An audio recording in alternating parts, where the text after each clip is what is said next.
Palace. Anthony Taylor just leading out the two teams here. And really, this game should be a real crescendo. Terrific atmosphere. Let's take a check on the two teams before we obviously have the 2-minute silence for the armistice and stuff and the remembrance poppies and stuff.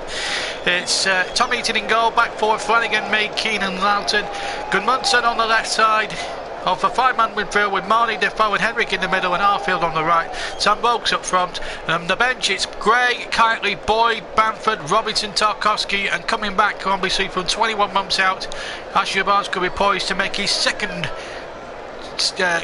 could come on in and maybe make his second appearance of the season. 21 months incidentally since having that horrible knee injury.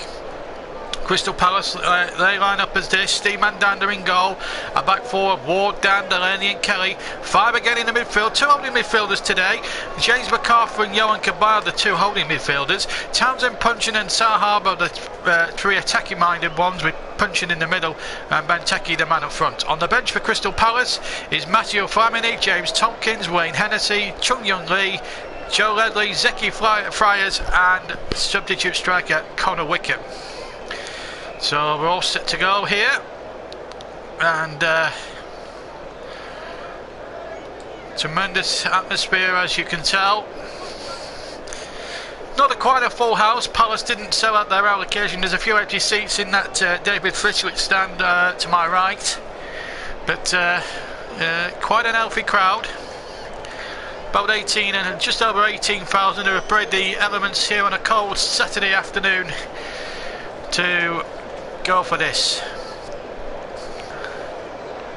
And of course we've got Remembrance Sunday coming up, the last post and the 2-minute silence to remember those who died in conflict in 2 world wars, the Falklands War and obviously the wars in very recently, the Iraq War and what's happened in Helmand province over the last sort of 5 or 6 years.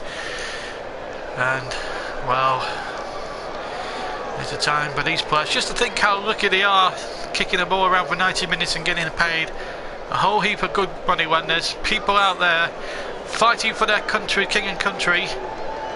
And it's good to see the sporting fraternity, especially football, actually comes together at this time of year and pays its respects to the armed forces who do a tremendous job in all sorts of wars and keeping our country safe and secure.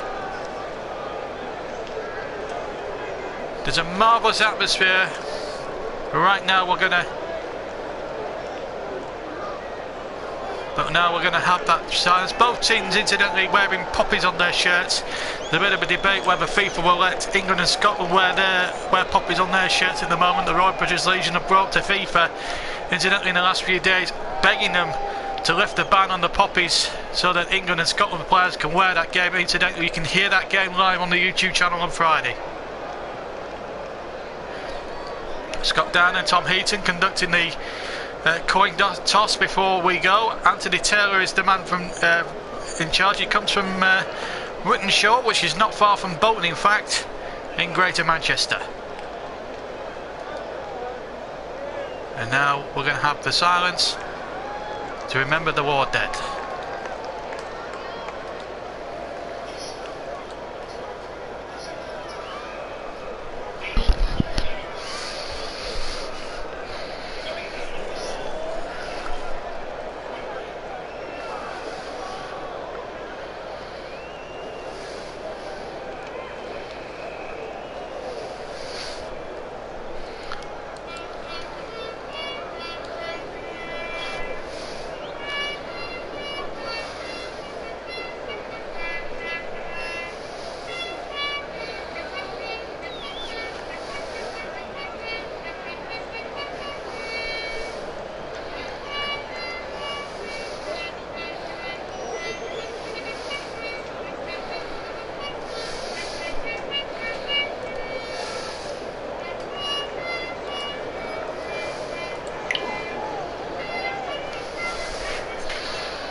Beautifully well observed there, terrific.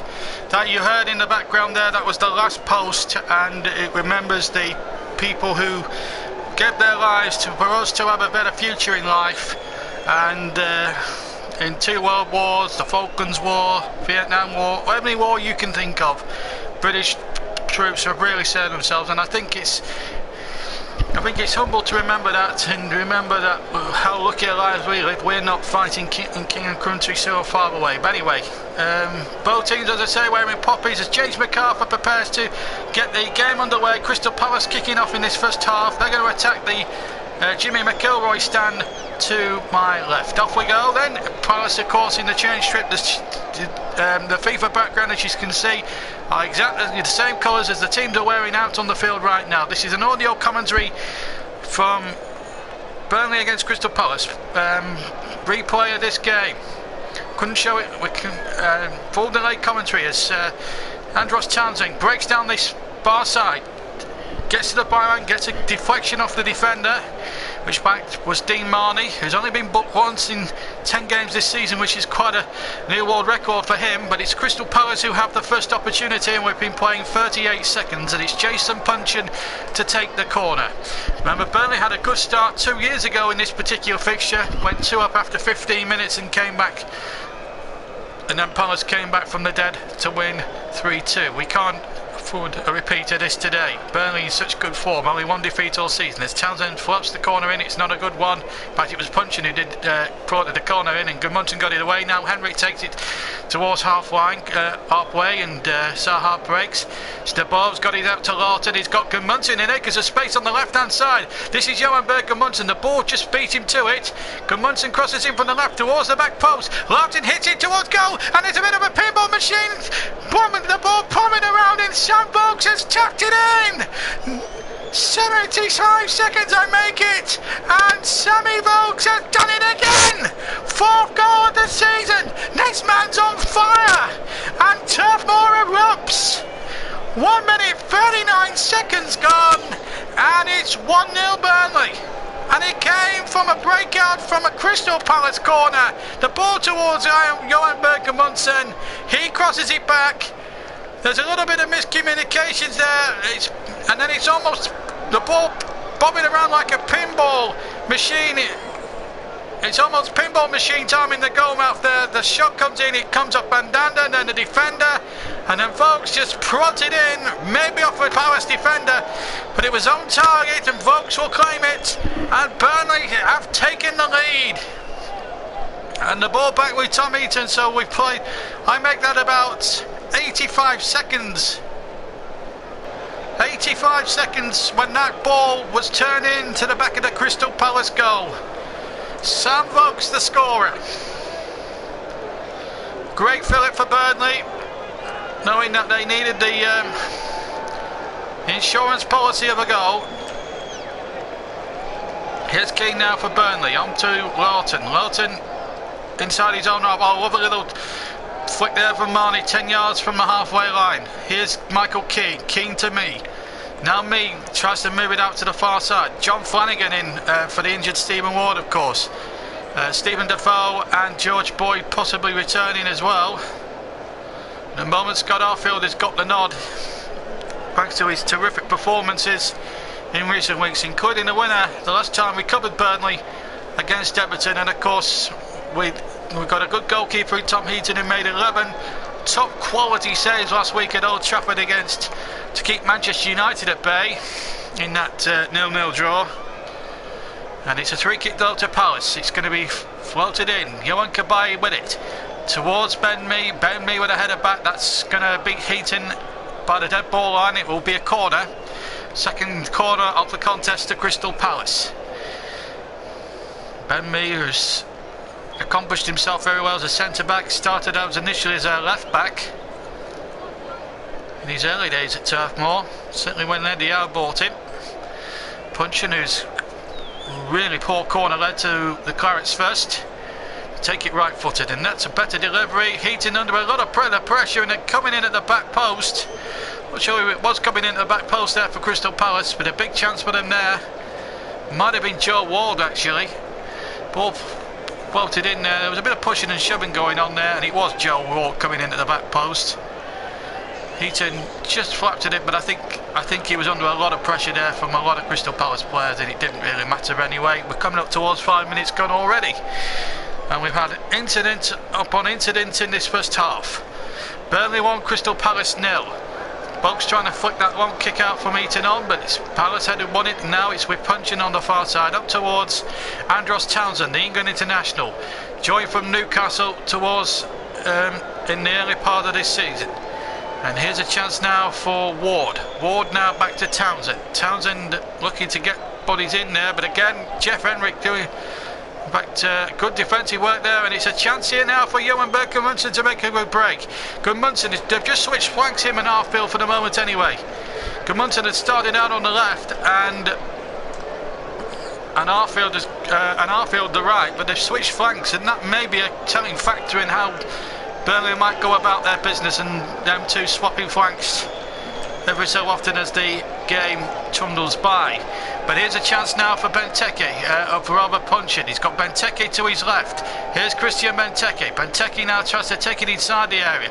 Back there, and a effort coming in from Punchin, and it was well held from Heaton. He had to dive to his left. He fumbled it initially, and then he somehow managed to hang on at the second attempt and keep it out, and a goal kick it is. Burnley survived rather, no goal kick about that, I have to be honest. Good atmosphere inside the turf. 18 minutes, 18,000 I should say gone, and we're a little bit further off 18 minutes I should say. I'm just excited because we've had plenty of incidents at the start. Only have to get it back to Tom Heaton, who's the man of the moment at the moment. He had a very big army of fans when he did a glove signing session at the club shop at Turf 4 on Tuesday. In fact, there's a big queue of fans right down, I think, from Burnley bus station to the club shop, who wanted to get a piece and sign him. He was there. He should have been there for 4 hours. He stayed an extra hour to cope with the extra supporters, and also it's a good time for the kids to come down because it's been half term in Burnley this week. Ball back to Mandanda, and it just proves that Tom Heaton's a very humble guy. He's a Burnley lad, and despite his newfound fame, if you like, as Alan Pardew shivers in the cold Lancashire weather, you can tell winter's here, can't you? It's time for the old thermals and the sheepskin coats, in John Motson's case, to come back out the closet, because we're now into winter time, folks. As Tom Heaton has possession, he kicks it, rolled the ball on the ground, and then just hoisted it as far up the field as he can, right-footed. Now a chance here for Palace now to get it away through Kelly. Kelly up there towards Cabaye. Cabaye now looking for options. Got one in Benteke. Now Wilfried Zaha through the middle over the halfway line. A little nick on that will take it into the path of Crystal Palace. And Joel Ward. Ward now just cuts it back infield to Wilfried Zaha. He's got Benteke and one or two others to the left, to the right of him, I should say. And in the end, Wilfried Zaha did neither or the other, and in the end has to concede a throw to Burnley. And Di Marni, what a player he is. He's a superb player. He's one that you want to see in your midfield, I suppose. He's 32, 33 years old, but what he does playing for that club, is more than just.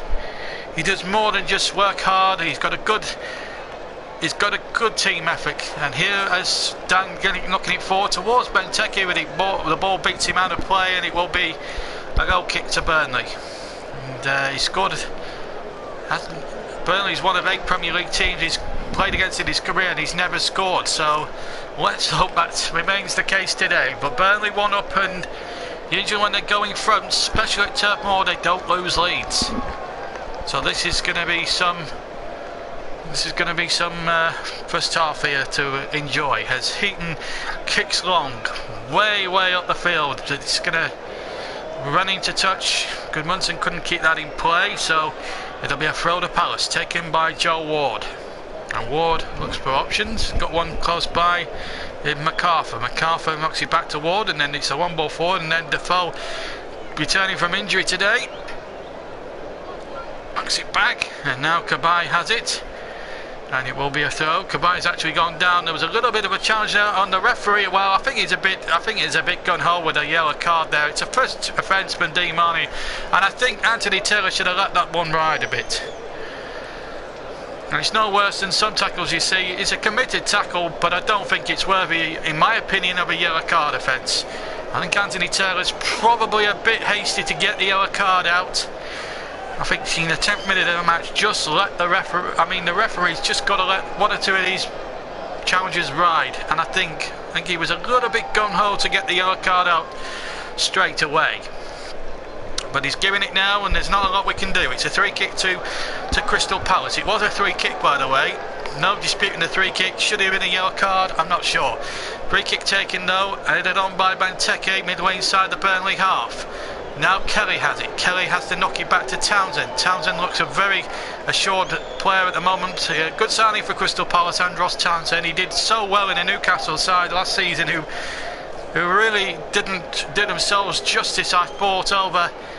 And he was probably their most consistent performer in the team that really got relegated, and I think he'll be the difference between Palace staying up and going down, as well as Benteke. I think Palace will be okay. I think they're a decent outfit, and I don't think there'll be any problems. But at the moment, they're 1-0 down, and it's a lead that Burnley have taken advantage of from some really poor defensive play, you have to say, from Crystal Palace. Here's Stephen Defoe intercepting a stray Palace pass in the middle of the field. Now Arfield has got Gudmundsson on his way on the far side, but he's offside there. It's Sam Vokes actually who's been flagged offside, sorry.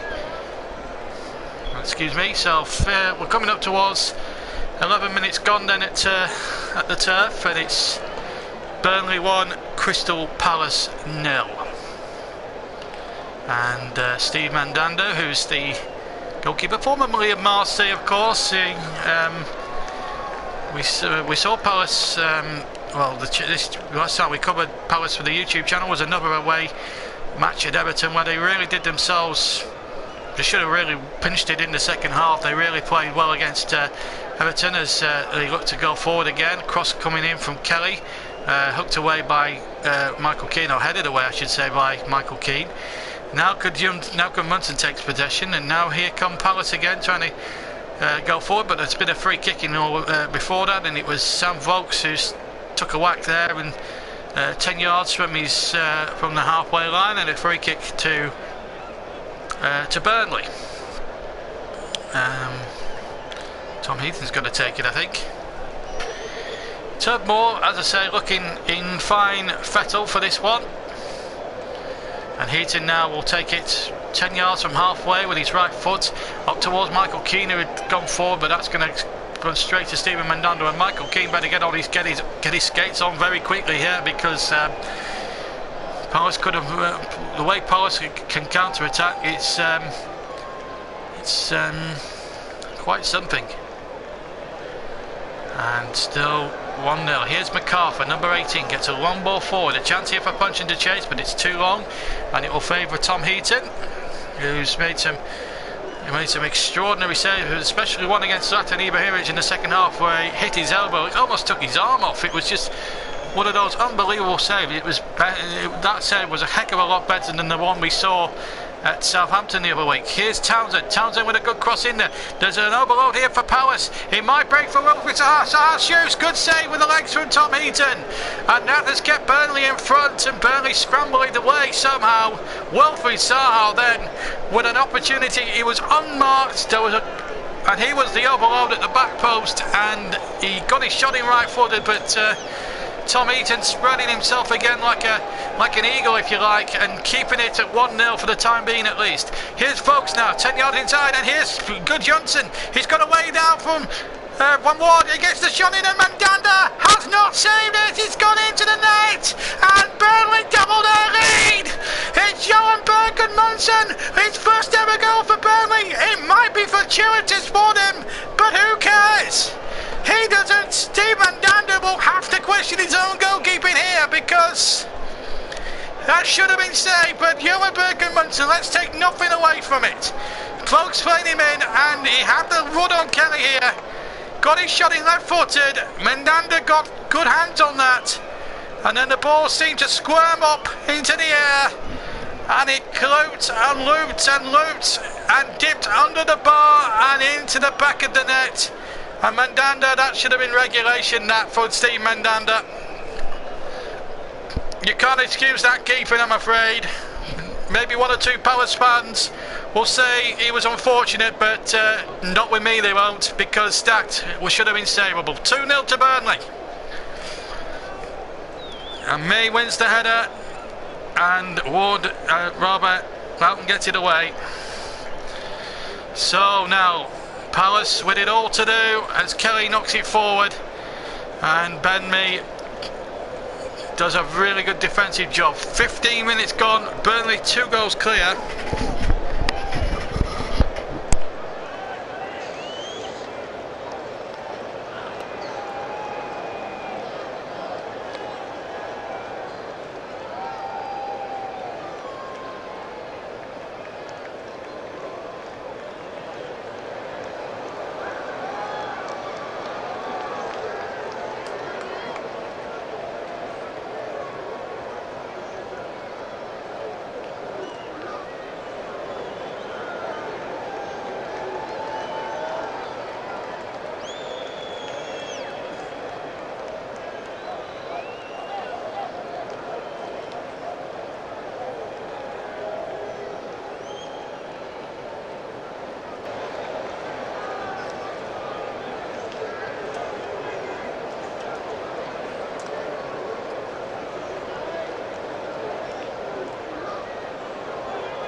We're back with you now. We just lost sound there for a couple of minutes. You know, technical problems on these streams do occasionally come from time to time.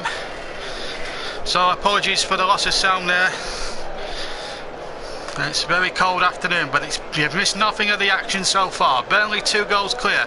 Here's Kelly for Palace. Kelly to Wilfried Zaha. Zaha now infield. And that's surely got to be a free kick there to Crystal Palace. 16 minutes gone, by the way. Jeff Hendrick conceding the 3 kick. Just a 1 yellow card so far. And that was harshly given to Dean Marney. And there's Ward there with the concession of the 3 kick.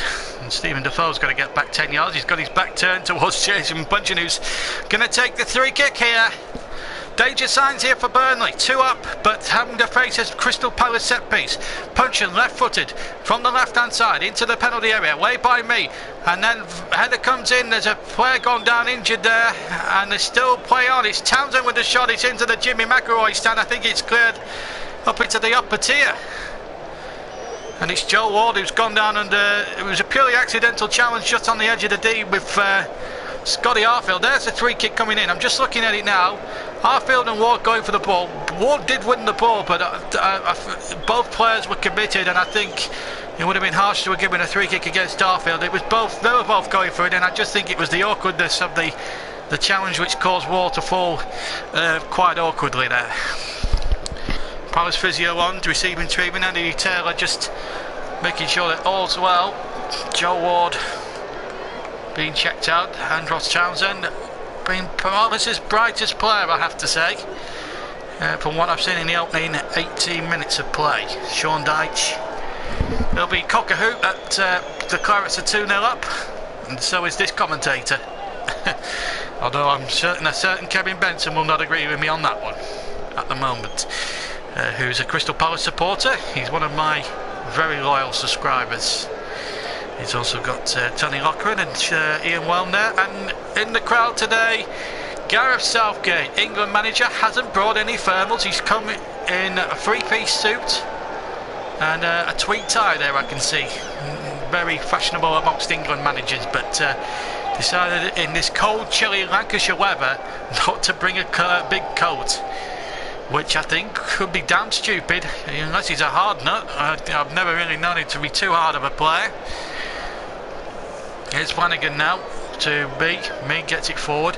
Obviously taking a look at Tom Heaton and Michael Keane, who have both been in recent England squads, and of course you've got to look at Townsend as potential of being in the England squad against Scotland next week as well. I think Townsend's a very good footballer, and I think he deserves his place. He's done really well for in an England shirt in recent years, Andros Townsend. There's a marvellous atmosphere here as Marnie tries to knock it forward from a bad kick on Steve Mandanda, and in the end Marnie knocks it about 10 yards wide of the far post, but into the David Fishwick stand. But Mandanda's kick there, I don't know what he was doing there, Mandanda. He could have produced another wicket there, and that could have cost Palace a third goal and possibly the game. 20 minutes gone, Burnley 2-0 up, and if they're not careful, if Palace are not careful, Burnley could increase that lead. But here's Wilfried Zaha, who had a terrific game here at Turf Moor. You may remember a couple of years ago when they came back from the same kind of deficit, and he was one of the keys towards getting them back into the game in that one, where they came back to win 3-2 in the last minute. Murray got the winning goal that day. Here's Damien, as Damien Delaney comes forward from the back. It's going to be corner taken from the near side this time. 2-0 to Palace. 2-0 to Burnley, sorry. Cabaye sends that free kick in for Palace. Knocked away, but only as far as Zaha. Now here's a chance for Ward, just short of halfway to get the ball into the mixer once again. Header one, Me was there. Now Arfield just to calm it down and get Flanagan on the ball, but intercepted by Townsend. But it's a throw level with the penalty area to Burnley, and an opportunity for them to clear the lines. 21 minutes gone, Burnley 2, Crystal Palace 0. Andros Townsend there. Been Palace's bright spark in what we've seen so far. We're coming up towards the halfway mark of what's been a really good first half. Certainly from Burnley's point of view, they've really gone at it a million miles an hour. Palace have had chances, and probably the bulk of possession, as you would expect, but what Burnley are is dogged and determined. But they've lost the ball this time to James McArthur, who got 2 goals in that 4-2 reverse at home to Liverpool last week. We've got a free kick here, Palace. A little bit of a soft one perhaps, but it's a free kick nonetheless against Jeff Henrik, who has a tendency of getting himself a booking. Certainly in the last couple of weeks, of course, picked up a booking against Templeton, but held on firm. They're only forward from the back now. All Crystal Palace. Danny's forward from the back. Former Birmingham City player, of course. Here's the free kick from the far side. Up towards Scott Dann.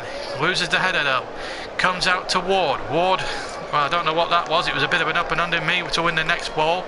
And it comes to Zaha, and then it's back to Ward. Ward, well, he thought about trying the shot, but he tried to chip it in. It was a poor ball, and it was easy for Lawton to get it away and find Johan Berg Gudmundsson with it. Gudmundsson just looking for options. He's got Lawton on the overlap, but he's played it back for Jeff Henrik. Good sensible thing to do. Now Defoe, now Henrik, then Me. Just the ball from Burnley here. They're just playing it all around sensibly, Burnley, and that is what you've got to do. Keep control when you're 2 goals up, and keep possession, and just frustrate the opposition if you like. Marnie touches it back to Defoe. Defoe now looks for runners. He's got one here in Lawton. Lawton is onside. Lawton tries to get away. Good ball into the penalty area. Vokes was lurking by the penalty spot. Gudmundsson to try and win the next ball against Cabaye, but he in turn turns it towards Dean Marnie. Now Stephen Defoe again. Lovely ball down looking for Lawton. Lawton has got there, and it's going to be deflected off the potential cross off Joe Ward, his opposite number, and it's a corner kick. We've played halfway through the first half then at Turf Moor, and Burnley have a corner and an opportunity now if they get it right to go 3-0 clear. Flanagan, Keane, Me all forward from the back. Burnley gambling now if they can get a third one. That might be all over as far as the contest is concerned, which would be a disappointment from Crystal Palace's point of view. They've travelled best part of 300 miles, their fans, and at the moment they've seen plenty of opportunities but no change out of it. As Stephen Defoe takes the corner in towards the 6-yard area. This time Palace defend it well. Now Wilfried Zaha, plenty of pace to Bird. He's got punching away down this near side, punching with a cross, but it's a poor one. Too close to Tom Heaton. A little bit eager to let it go early there. He'll be delighted and disappointed. Pardew disappointed his team 2 goals down, but he'll be delighted inside, I'm sure, because his team are actually creating some chances. The 4th official, incidentally, in the background, as I can see, is John Moss. Not Burnley's best, not the best of friends of Burnley Football Club, and he's been referee in the past. And there's been 1 or 2 decisions he's made in the past which have not been the best decisions against the Clarets. Thankfully he's not refereeing today. Anthony Taylor is poor lad. Actually came out with a lot of criticism before he took charge of that Liverpool Man United game, and then proceeded to have a terrific game that Monday night, even if both Liverpool and Manchester United didn't. He came out of it with a great deal of credit, Anthony Taylor, and he refereed it very well, I have to say. He's not refereed this one badly. I think he's been a little over keen to book Di Marni early doors, but having said all that, he's done okay. Good referees, Taylor, and I think he'll be a top-class official for many years to come. Still pretty young in his refereeing paternity, and that's a poor ball from Wilfried Zaha, well behind the run of Joe Ward.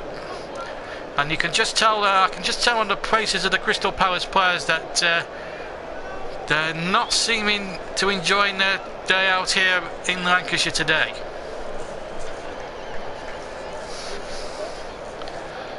I don't think they performed badly as well as. I don't think they performed as badly as Watford did here a few weeks ago on that Monday night, when they didn't, under the floodlights, under the TV cameras, when they were beaten 2-0 when they just gave in, didn't they, in the end, Watford. Meanwhile, Burnley with another throw, did they? No? Yep, looks like it. Zaha thinks, oh, in fact Zaha's nutmegged Loughton there. I think I'm just seeing a replay of that. And Marnie in with another one of those very pretty looking slide tackles he's very famous for. And he helps break up the play. When time right, Di Marni does get his challenges bang on, and he does get it bang on target more often than not, but sometimes the overzealousness of him can cost him yellow cards and sometimes a red here or there. 27 minutes now we're into, and at the moment 2-0 to Burnley. Palace can feel a little hard done by because they have created chances as Zaha goes through the middle, but Heaton beats him to the ball and gets it up towards halfway, and it's actually into the Bob Lord stand over on the far side. They don't call it Totally Wicked Bob Lord stand anymore. I wonder what he would have made of that. Totally Wicked, who sponsored the stand for a few years. I don't know what he'd have made of that. Totally Wicked. I think he'd have turned in his grave, Bob Lord. He was a man of principle, old Bob Lord. But it's now sponsored by Oak Furniture Land, which is owned by a Burnley fan, hence why they have good connections with Oak Furniture Land. Enough about sponsorship, more on about the game now, and it's Joe Ward now for Crystal Palace. 2 goals down, and he's run the ball out of play. Anthony Taylor Johnny on the spot there, deciding that's a throw to Burnley. Inside the last 20 minutes of what's been a nip and tuck first half, there's no doubt about that. He's been I think Burnley have just shaded it. They've taken their chances. Palace have had chances themselves, but sadly for them, they haven't taken them, and Burnley have punished them hook, line and sinker for it. And Burnley have possession again. 1 defeat all season at Turf Moor. In fact, 1 defeat all year in the calendar year. That was at home to Swansea on the opening day. Otherwise, it's been unbeaten. I mean, before the defeat against Swansea, their last defeat here was against Preston nearly 12 months ago, when Jordan Pickford, now at Sunderland, as back ball gets sent in towards Sam Vokes. He'll come here for Arfield, keeps it in on the far side by the quadrant. Kelly lurking over to him, and then gets the ball in there from Flanagan, but it's just too long for Sam Vokes, and it goes into touch. Good football again from Burnley, looking very confident. Sam Vokes getting into the positions. That's where he got his first goal from. Well, he contributed to Burnley's first goal anyway. as I say, just before the actual defeat against Swansea, in fact, they'd lost. They lost 2-0 to Preston about almost a year ago. And Jordan Pickford now with Sunderland, of course, no doubt playing at Bournemouth today. Proceeded to have a terrific game and keeping every single claret shot out. Almost Tom Heaton style in fact that day. And 2-0 it finished to Preston. Only Swansea have won since, as Punchin goes forward, but Flanagan tracks him all the way and actually fouls Punchin, and it's a free kick to Crystal Palace with we're coming up towards 5 seconds shy of half an hour gone. In fact, we are now at the half hour mark now. 30 minutes, 15 to go to the break, and at 30 minutes shot by a Watt. Rather concerning on that Burnley bench, but they're 2 goals clear. Goal after 90 seconds from Sam Vokes. Johan Berg Gudmundsson on 15 minutes.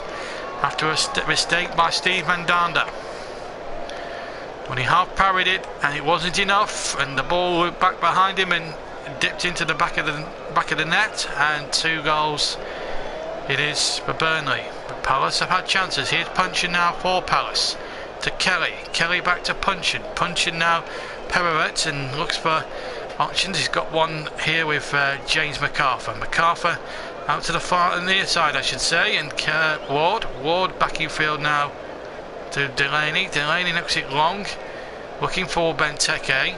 Cabaye couldn't get on the end with the knockdown from Benteke. Now a long ball forward looking for Sam Vokes. Mandanda off limits, has to kick it clear, and he does, but it wasn't a very convincing one. In fact, he's got away with it. In fact, he found Johan Cabaye more than chance than design, and in the end here's Kelly now for Palace to Wilfried Zaha now back to Kelly again keeps it ticking over for Palace. The 2 goals down, and I think they need to play with they're playing with an urgency, but not a good enough urgency. Here's McArthur to Townsend now. Townsend for Palace, cuts inside, gets a dangerous looking cross in there, and Ben Mee was coming in when McArthur was there. Benteke had got the first nod in the penalty area. McArthur, I think, rather in hope and expectation, was possibly looking for a penalty, but there was never going to be one coming.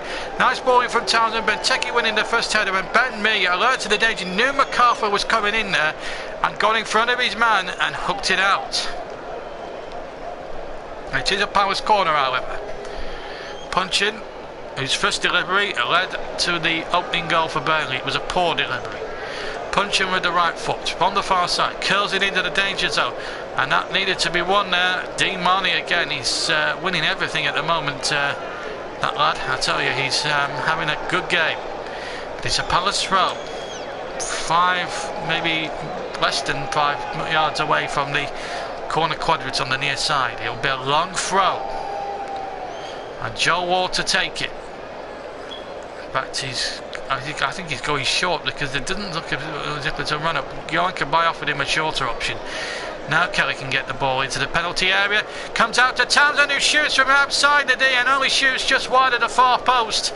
Might have shaved the far post, but a warning shot there for Burnley there, as Palace looked to get on the scoreboard.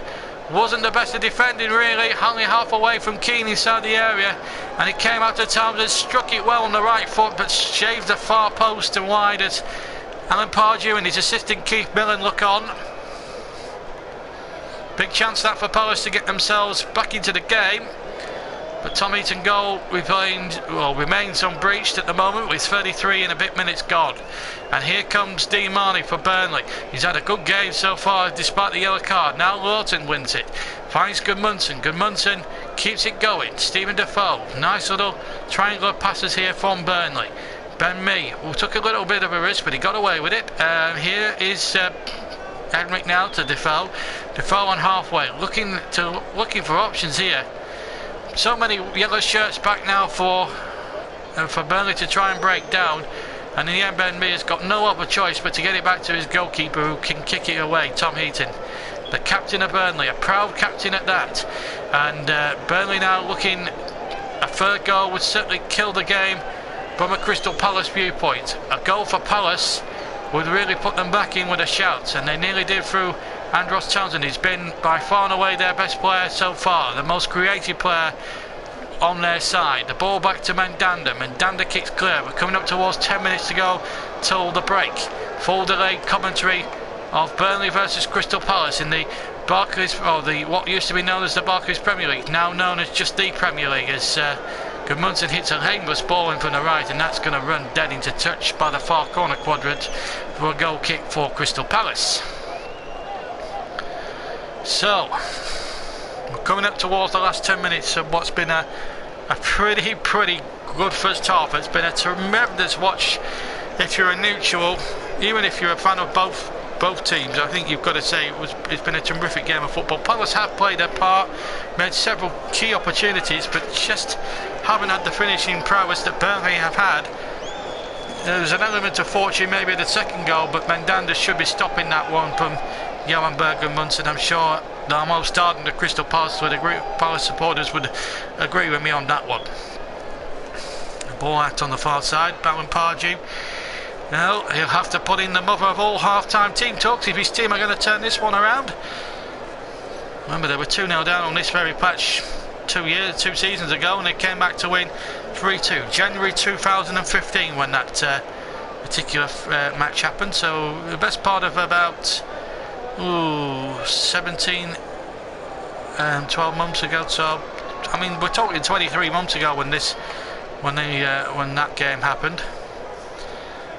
Now Burnley were in the same situation at this around point, and then Zaha proceeded to pull one back for Crystal Palace, which really put the game back in the melting pot.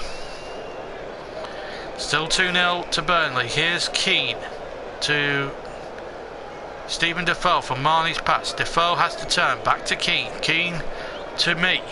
Inside the last 10 minutes at Turf Moor. Burnley 2, Crystal Palace 0. Palace could have had a couple of goals themselves, don't forget. Dean Marnie had to take a risk there, and he's hurt himself in a collision with Keane because Wilfried Zaha was going in like a million miles an hour. So too was Keane, and Marnie thought, right, I'm going to have to make a decision here. I'm going to have to get there first and make sure that gets back to my captain, and he did just that, midway inside his own half too. Risky, but he had to do what he had to do, Dean Marnie. And he's injured himself in the process, but he's okay now to continue. He's okay. He's a tough nut to crack, is Dean Marnie. And Palace Sporting, they give the ball back to goalkeeper Tom Heaton.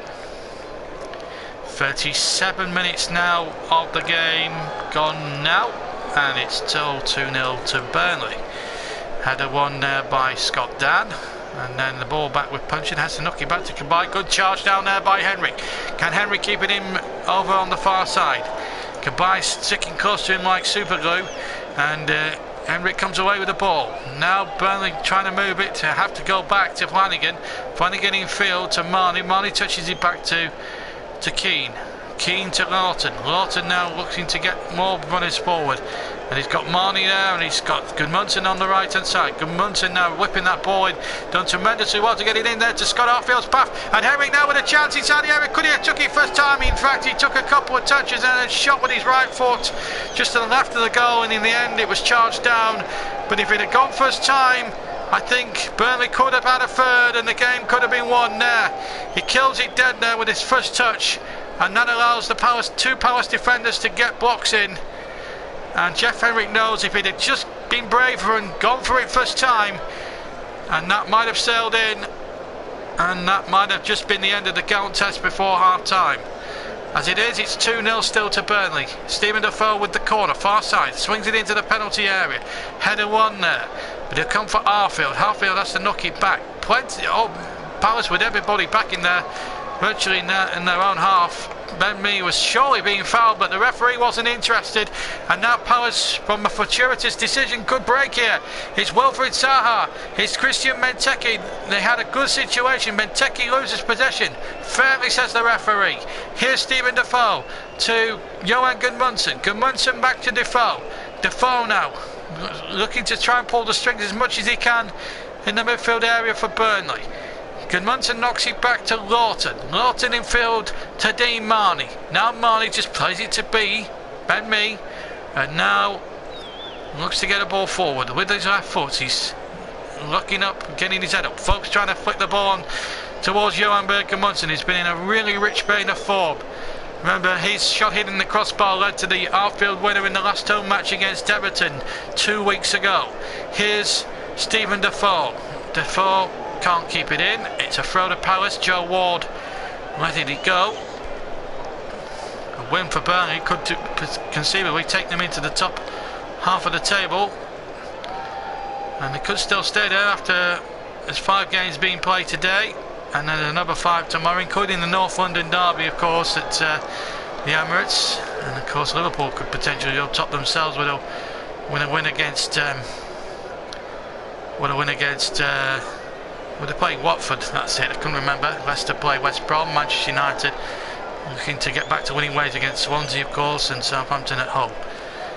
And that's, well, purely and simply, there's 5 matches due to the club's involvement in the Europa League, as Palace look to try and go forward. In fact, I think they've won a throw of John Flanagan, almost over the edge of the penalty area of Burnley. 5 to go to half time, plus any time added on that John Moss might want to add on for stoppages. Offside flag given against, I think it might have been Andros Townsend. A free kick to Burnley with less than 5 minutes to go, 4.5 minutes in fact, plus stoppage time remain. If I was a betting man, I would say 2 minutes, maybe 1. But it's all down to John Moss over on the far side to explain, as we caught a shot there, Alan Pardew. There's a shot of Sean Dyche, scratching his head, wondering why they shouldn't be 3-0 up by now, but they've had a couple of half chances, most notably through Jeff Henrik to make it 3.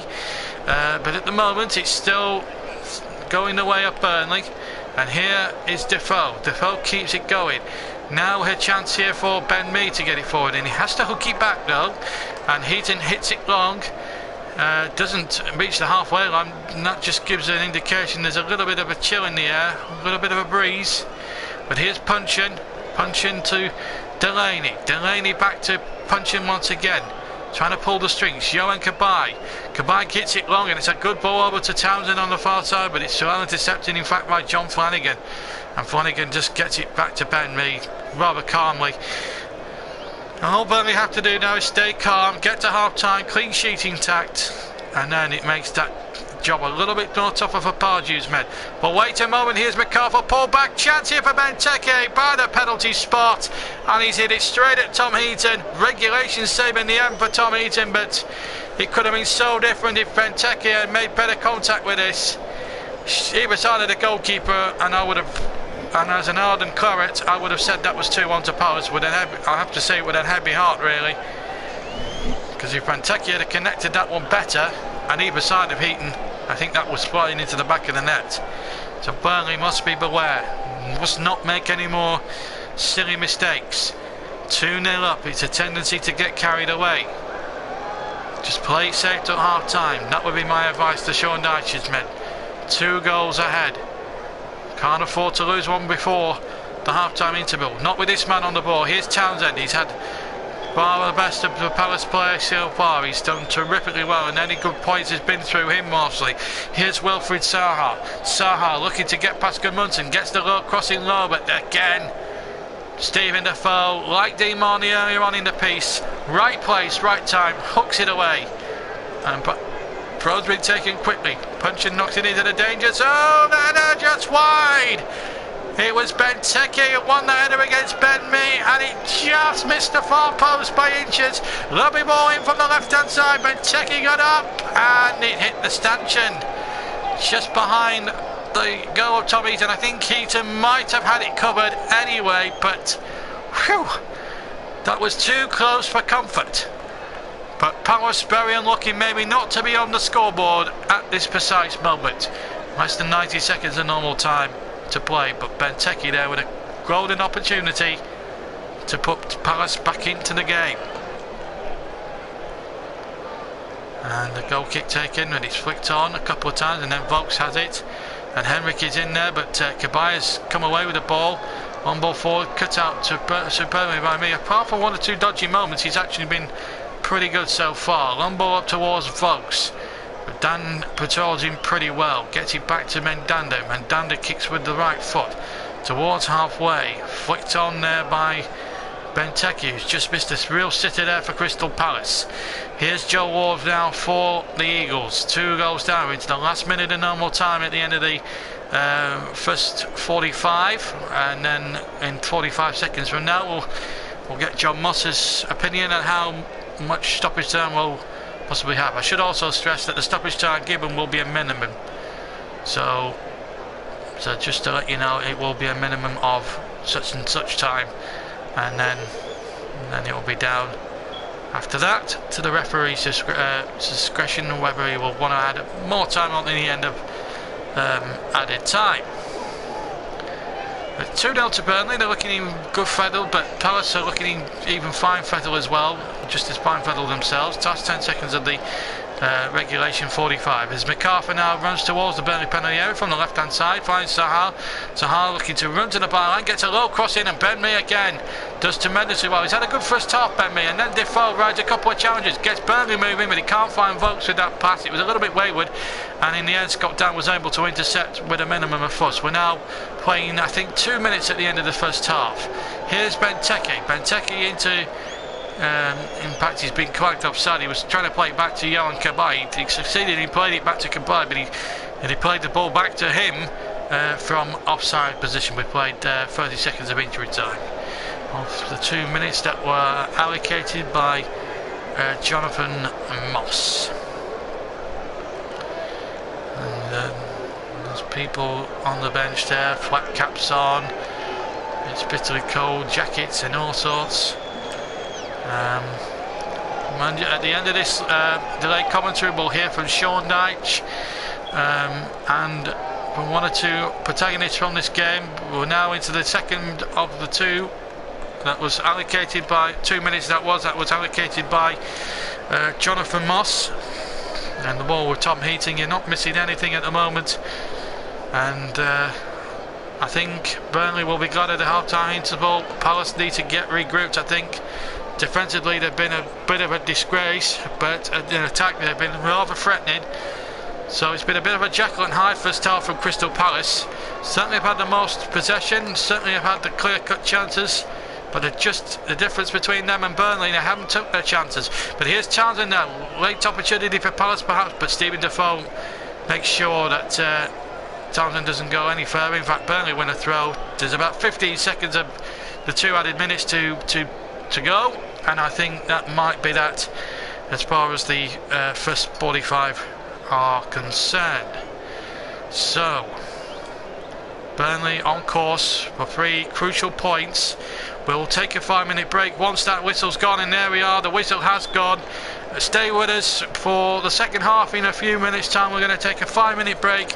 After that break, full second half commentary, and then after that Sean will get a reaction from Sean Dyche and any other main protagonists involved in this game today. Goals from Johan Berger-Munson and Sam Vokes the difference. Palace have come close a couple of times through Benteke and Townsend most notably. Tom Heaton made a great save at 1-0 to Louis against Wilfried Zaha. But at half-time here at Turf Moor, as the teams make their way off, we're going to take 5 minutes and then we'll be right back with the second half. It's Burnley 2, Crystal Palace 0. The second half coming up right after this short break.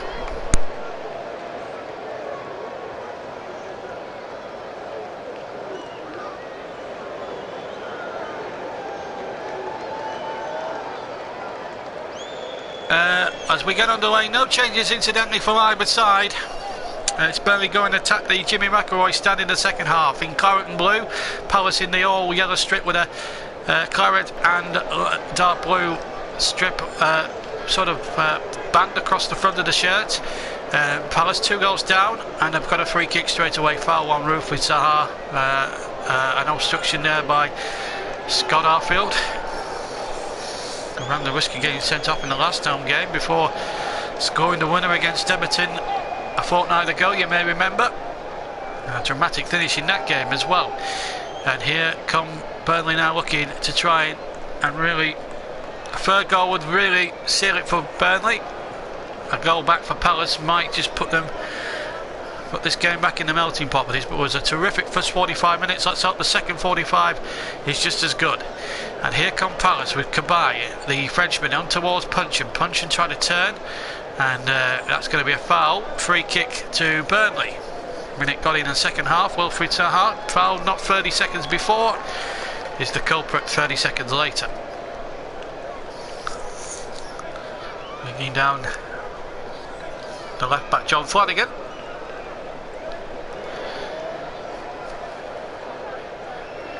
As Heaton kicks long, halfway inside his own half, and he comes to Johan Bergen. Munson does really well.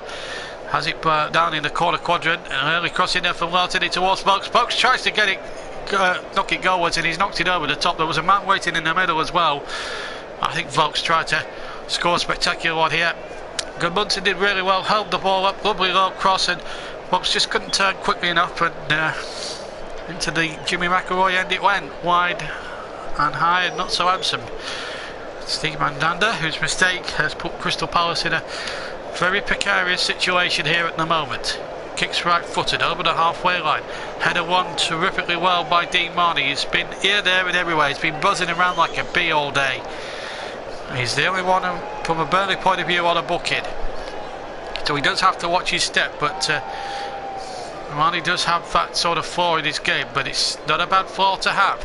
Here is Marnie, tries to get away. That's surely going to be a foul, and a free kick to Burnley. Team Marnie, the man who was penalised in favour of, and that's going to run straight towards Steve Mandanda.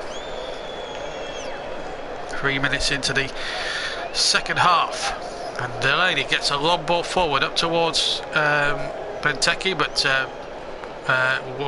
good two headers, one there by Keane. But now Kabay, the Frenchman, has it. Finds Puncheon inside the centre circle, just at halfway in fact. And he's got Kelly out to the right. Kelly now back to Puncheon. Puncheon, who scored the equaliser the last time these two teams met at Turf Moor 2 years ago. And he plays a little bit ball out to the far side, and Andros Townsend. Townsend has got Ward on the overlap, but Townsend goes for a good cross towards Benteke. Zaha was lurking, but Flanagan won that particular ball. Now Henrik tries to get Burnley moving, plays it back to Michael Keane. Keane on to Vokes on the halfway line, takes possession, but then the ball just ran away from Sam Vokes, and then the ball is intercepted by Delaney, who gets it back to Steve Mandanda. Now Scott Dan. Palace, who have invested a lot of money this summer. We saw him against Everton and he looked really good, especially I thought the second half when they could have won it at Everton in that Friday night match, you may recall. Here's Arfield though, on towards Johan Bergen-Munson. Here's Arfield, he's got Vokes up ahead. Vokes tackled by Dan. Vokes has it again, turns away from Delaney, shoots left foot and just wide. About a foot wide of the far post to Steve Mandanda. And if that had been inside the post, the Mandanda was struggling a little bit. I think that might have been 3-0 and game over. But let's give Vokes a bit of credit. He did well there to get the ball back from Scott Dan, turned Delaney, twisted him out, must have turned 180 degrees, got his shot in, and just wide of the target. And a goal kick it is to Crystal Palace.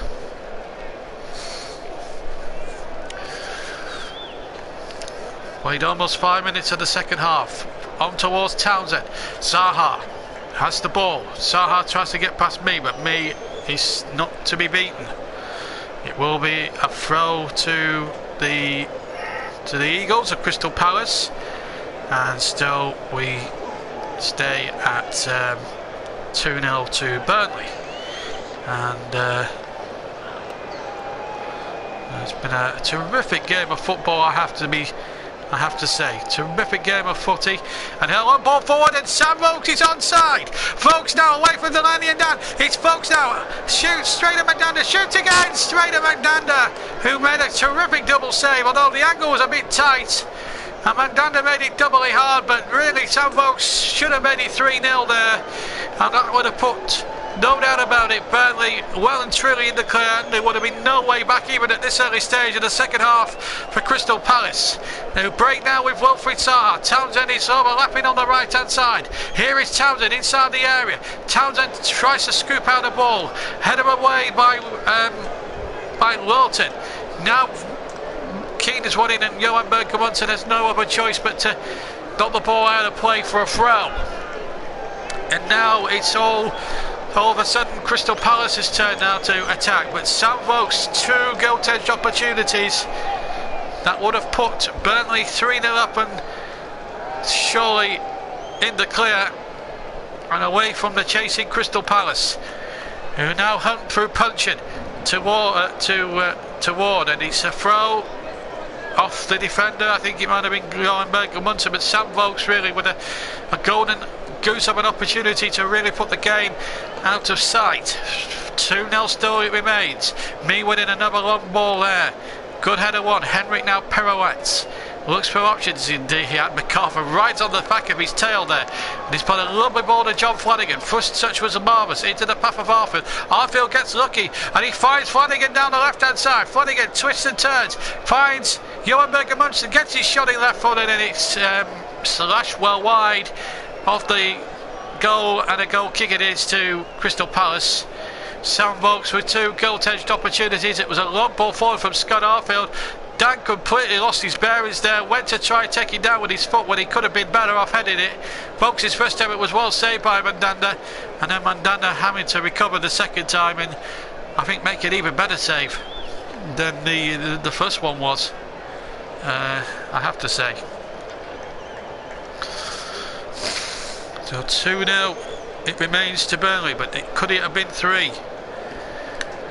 Well, it's all ifs, buts and maybes in this funny old game we call football. Here's Vokes with a header on, but Arfield is there for... Arfield was there close by, but it's a thrown out. It's with Crystal Palace once again. Oh, what a game this is going to turn out to be, I have to say. Terrific game of football. It's 2-0 still to Burnley. And here is Tom Heaton in the Burnley goals. In an all blue goalkeeping jersey. Kicks away right footed and pulled the ball about 5 yards in front of him. Vokes with a flick on to try and take the goal kick from Eaton a little bit further forward. Arfield tries to win it, but it's intercepted. Wilfried Zaha runs into John Flanagan and wins the ball second time. John Flanagan did really well, the on loan Liverpool man. Coming up towards 10 minutes gone in the second half. Burnley 2, Crystal Palace 0. This is Townsend now, and halfway on the far side finds Cabaye. Cabaye now 10 yards inside the Burnley half, finds Puncheon just to the right of him here. Puncheon goes back towards Cabaye, just to the left of him, and now plays the ball out towards the right, but it's Arfield's ball to easily win. And now Palace take possession halfway with Scotty Dan. Back to Johan Cabaye once again. Cabaye has to play it back to Steve Mandanda, and Mandanda just takes a little bit of the sting out of it now, and he gets the ball away. Coming up towards 10 minutes gone in the second half. Benteke wins that battle with me and kicks the ball forward. Now Ward on towards Townsend. Townsend, oh, he showed too much of that there to Johan Berger Munson and Matt Lawton respectively. Lawton gets it forward, Delaney intercepts, and then Henrik in turn intercepts just 10 yards inside his own half. Then Stephen Defoe and James MacArthur get into a little bit of a tangle, which Defoe gets the verdict of, and a 3 kick to Burnley. Just short of the halfway line. Into the 10th minute of the second half. Burnley 2, Crystal Palace 0. The Burnley fans are liking what they see at the moment. They just need that insurance policy of a third goal. And that might just see them way past the finishing tape, as it were. Here's Heaton with a 3 kick. In towards the edge of the D, flicked on into the danger zone, still not away yet. It might drop for Gudmundsson, but MacArthur's there to get it away for Crystal Palace. Now Benteke is winning against Lawton, and Benteke using his strength terrifically well. Still on halfway though, nowhere near the Burnley goal at the moment, and here's Benteke, does really well. Before Aston Villa and Liverpool one, little flick there towards Cabaye. Now Puncheon. Palace keeping the ball actually quite remarkably well at the moment, and one has to say they're having a lot of position, but Burnley with 2, 4, 6, 8 bodies behind that behind the ball at the moment, as Palace look to try and pierce a way through and try and get one back and make it a nervy finish for the Claris. 10 minutes to gone, as I say. Here's Henrik now midway inside his own half. He's got a bit of space to run into, and he gets a good runner towards the far side, and here's a chance here for Defoe, sorry. Good ball in, Vokes with his right foot in, he spoons it wide again, high wide, and not so very handsome indeed, and a goal kick it is. But Henry played a lovely ball out towards the right. Stephen Defoe had just drifted out there. Lovely low crossing. Just came to Vokes a little bit too fast maybe for his liking there. The man who's got 4 goals, as I said earlier on, in the first half of the season. And that's a throw conceded by Lawton. And it will be a throw to Crystal Palace, just shy of halfway. In fact, he's thrown back towards Scott Dann, who'll be relieved that his mistake about 5 minutes ago wasn't punished by Sam Vokes. Flick on there by Benteke, almost got it through there to MacArthur, who scored 2 goals in defeat against Liverpool last week for Palace. Here's Punchin, 25 yards up, chips the ball forward, but it's too close to goalkeeper Tom Heaton. And Palace having the lion's share of the play, but not doing much with it at the moment. And the ball forward, it's going to be Scott Dan's. It's going to be Kelly's every day of the week, and it's back to Mendanda. Danda finding Damien Delaney, the other centre back, of course, the Palace centre back of Palace. 2 changes being prepared. Zeki Friars is one, Connor Wickham the other. And here come Palace once again, looking to try and get back into this game. Here's Kelly, tries to play to Wilfred Zaha. Zaha having a little bit more joy on this right hand side. Skins Arfield gets a good crossing, deep one now towards Ward. Benteke was also lurking, and here's Stephen Defoe. It's Defoe, who's had a really good start to life in Claret and Blue, and in the end it's still with Palace. I think Palace will want to make that change as soon as possible. Here's Stephen Defoe, he's on his own. He's up against 2 Palace defenders, and he's absolutely wiped out by MacArthur from behind, and that's going to be a yellow card here for Anthony Taylor to issue here. It's the 2nd yellow card of the contest. And it's a game that's not been littered with too many yellow cards. We had Dean Marnie in the 10th minute box for Burnley, and now MacArthur levels up the yellow card count. 1 yellow card each as we come up towards an hour played here at Turf Moor, and it's 2-0 still to Burnley. Dan had the control of the situation. It was a bit of a silly foul to MacArthur to give away a player of his considerable Premier League experience. Jason Punchin, he's making way. He's one of the substitutes. On comes Connor Wickham, and Zeki Friars is also going to come on as well. We'll also confirm that he's already come on, actually. Zeki Friars. We'll just confirm he was replaced in just a second or two. But I do know what it's a free kick to Burnley then, and we'll double check that substitution with Zeki Friars in a minute. I think he's replaced one of the defenders. It might have actually been Ward, to be honest. We'll double check that in a second. Here's Mendanda though for Palace. So 2-1 for Crystal Palace. Barely yet to make a change yet in this game. Palace now go forward, looking to try and get back into this game. We play 59 minutes. Here's Dean Marnie and halfway. Marnie gets the ball out to Flanagan. Back to Henrik. Henrik has to play it back to Tom Heaton. Palace just shutting avenues off for Burnley, potential goal scoring avenues, and then Heaton hits it into no man's land to the other goalkeeper at the left hand end, which is Steve Mendanda. Now Scott Dann has it for Crystal Palace. We've played almost an hour. This is Wilfred Zaha. Oh, he skimmed Flanagan as if he wasn't there. Ben Mees had to come out, and a chance here for inside the 6-yard box for Connor Wickham, and with his first touch of the ball has put Crystal Palace back into this game. Right on the stroke of the hour mark, the substitute has scored with basically his first touch of the game, and Burnley now have got an anxious half an hour here. What's he? Oh, he looks offside. I tell you what, it's marginal, but the attacker gets the vote. But you can't argue with the finish. It was a good finish. And Burnley now, if they're going to try and get 3 points, they've got to hang on here for the next half an hour without any further damage to their goal, because now Palace are back into the ascendancy. They threatened it. To be fair, they threatened the goal right from the word go, and you can't deny them. They can't deny them that, that's for sure. So let's just check that Zeki Friars substituted. It's 3-2 now. He's replaced Martin Kelly. So he's replaced Kelly, Zeki Friars. So the double substitution has made certainly the impact that Alan Pardew would have wanted it to be made. A disappointing goal for Burnley to concede. Plenty of question marks over that whether that goal was offside or not. But the referee and his assistants have given the linesman the benefit of the doubt as the ball was played in by Connor Wickham in towards Benteke, but Heaton was lightning fast off the line. And now this is now getting, as Alex Ferguson used to say, squeaky bum time. And it's squeaky bum time now for Burnley. They're 2-1 up. But it's a lead that looked comfortable at certain stages of the game. Now looks very, very precarious indeed. 2-1 and Palace in the ascendancy here as Benteke goes to halfway, takes the ball on his chest, turns. Nice little turn, a little pirouetting towards Ward. Ward now, plenty of time to get his head up and trying to get Connor Wickham away, but Burnley had an head start on him and it's up to away, but it's a Palace throw virtually level with the edge of the Burnley half.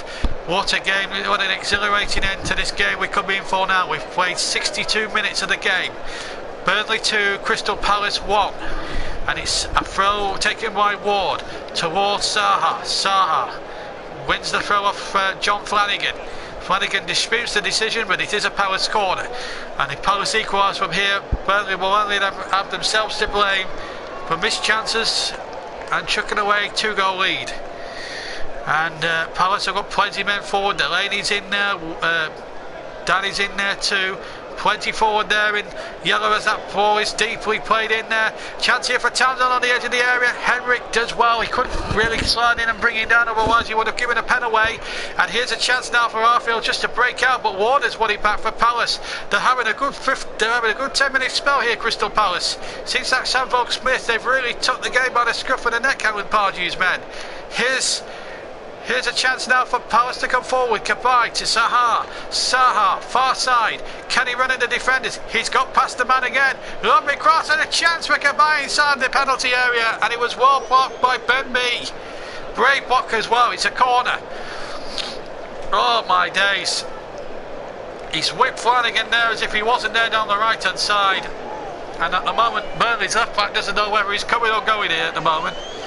Kabay with a corner and then the Frenchman. Second half, we've played 64 minutes, knocked away. Well, played almost 64 minutes. Here's Townsend, midway inside the Burnley half. It's Ward now for Palace, and he plays it out to Wilfried Zaha. He'll have another go at this right-hand side, I fancy. Here's Delaney, scoops the ball in. Keane winning the header, but only as far here as Kelly. Ward, sorry. Here's Zeki Friars back towards Steve Mandanda.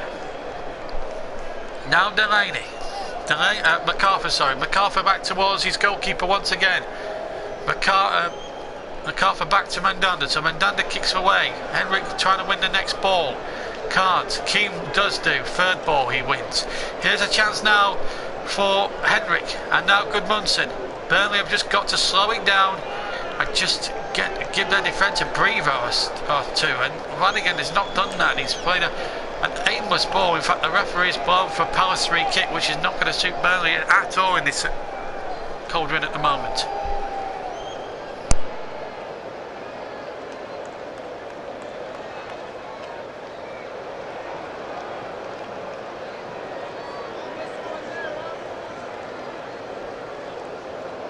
"25 minutes of the game to play to see the replay of Connor Wickham's goal." So, who's your money on now, folks? George Boyd has come on, and he has replaced Scott Arfield, who's worked very hard, but obviously no rewards for him today. But he played a lovely. He's played some good moments in the game for Burnley. Here's Lawton to get it away for the Clarets. 25 minutes plus stoppage time to go. And it's a throw to Palace, who are 2-1 down, but still very much alive in this game, thanks to a goal back from Connor Wickham, the sub. The substitutions making a difference at the moment for Crystal Palace. They were 2-0 down, remember, thanks to goals from Sam Vokes in the very first minute, and then Johan Bergen Munson after 25. And at the moment it's looking very, very bad for Burnley at the moment. One ball forward now up towards Connor Wickham, now Sarhalf, right hand side, does the lovely step overs and then plays it in towards Wickham, but his opposite number boy in to win it. Here's a chance now for Burnley now to bring out a little bit of breathing space. Henrik now, Henrik has to pirouette and then runs into trouble, and then Stephen Defoe is fouled and it's a free kick. Dean Marley, sorry, was fouled, and it's a free kick to Burnley, and a bit of breathing space potentially now for the Clarets. Oh my word. Gareth Southgate, the England manager, in situ over on the far side in the Bob Lord stand. Hopefully Sahar has been spoken to by referee Anthony Taylor. Free kick taken a little bit too quickly, and Zeki Friars can hook that away, but kept in where we were there by Lawton, who can't keep that one in, and it's a throw to Crystal Palace. 67 minutes gone. There's a real danger here at this specific moment in time. Burnley were 2 goals clear, and now a goal from Connor Wickham from Wilfred Sahar's lovely ball has really given impotence for Palace, but it's Burnley on the attack. Henrik can't get there. Was there been suspicion of a foul? No, said the referee. Ball knocked away. Ben Mee in there to win another terrific header, and he did so amazingly, did so fantastically well, and the ball out of play, and it will be a throw for Burnley, and a real chance now just to calm it down. Sean Dyche knows that this could be a really important second half now. As the throw is taken by Flanagan, Henrik flicking it on, or rather Boyd, sorry, flicking it on. Here's Sam Vokes. Vokes now has got plenty forward, and it's Johan Berkemansen. Oh, he tried to play there. Jeff Eric and Zeki Friars must have got a little touch on that, because it's a corner kick to Burnley, and Palace there almost got themselves in a pickle defensively. Sam Vokes had a lovely, clever little through ball. Gudmundsson did well, but just couldn't pick out Henrik. The ball potentially wasn't as strong as he would have liked. Johan Gudmundsson. It's a corner though to Burnley rather. Big chance here for them. Into the end of the penalty area. It was loose and picked up here by Burnley. Here they come again. And here's a chance for Palace. What a victory this could be if they can hold on here, Burnley. There's still 22 minutes to go, halfway through the second half. McCarthy now to the far side. Here's Zeki Friars, the substitute. The other substitute, Connor Wickham, really making a huge amount of difference. And here they come again. And here's Delaney, a long ball towards the penalty area. Ben Mee to win it. It comes to Benteke. In fact, there's an offside flag against Connor Wickham. And a 3 kick to Burnley, which will relieve a few pressures here, shall we say, as Alan Pardew goes along that touchline. He's had a terrific game, by the way, Ben Mee. I'm sure he's caught the eye of Gareth Southgate, who names his England squad tomorrow for the Scotland and Spain games. Scotland, of course, in that crucial World Cup qualifier, and then on the Tuesday we've got Spain at Wembley in a prestige friendly at Wembley. So both games, of course, at the National Stadium, and important warm-ups there for the national side as they look to build on there. They've had a good start to life in the qualifiers. I know they've had, obviously there's been problems with the Sam Allardyce saga and 1 or 2 other bits, but apart from that it's been plain sailing. I'm not sure if Southgate will be England manager after these 2 games. The FA and Martin Glenn and Craig Clark, the chairman, will have to really look at this and situation. Who do we employ as England manager? A lot of names touted for that job, and given away rather carelessly, and then it's a careless foul really by John Flanagan, right into the back of Johan Cabaye. And for one moment then I thought there was going to be a little bit of a set to, but Anthony Taylor right on the spot, just cooling things down. Heater battle, 22 players. I think John Flanagan knows he was in the wrong, and the most biased of Burnley supporters would probably understand that. and I am one of them. I am quite biased towards my team in situations like this, but you've got to give Palace their dues. They've really well winning this game, and probably Barrows, when you look at it objectively, deserve to be back in this game. A lot more forward from the free kick in towards that penalty area again. Burnley deal with it pretty well, but Palace have been nothing short of brilliant in the second half so far, and they've really looked very threatening. And Kabay again tries to play a lovely ball, but it's well cut out again by George Boyd. Now Ward has it. 72 minutes, we're into the 72nd minute here at Turf Moor. Burnley 2, Crystal Palace 1. Wilfried Zaha now for Palace. Back to Ward. Ward and towards Kabay on halfway. Plays a lovely ball, tries to play the ball out towards the ball far side, and cut out terrifically well by Johan Berg Munson. But Delaney now has it halfway inside the half for Crystal Palace. What a finish this could be now in this cauldron that is Turf Moor. As they used to say, as they say, Fortress Turf Moor. Remember, they haven't lost a game. They only lost one game here all year, calendar year. That was against Swansea on opening day.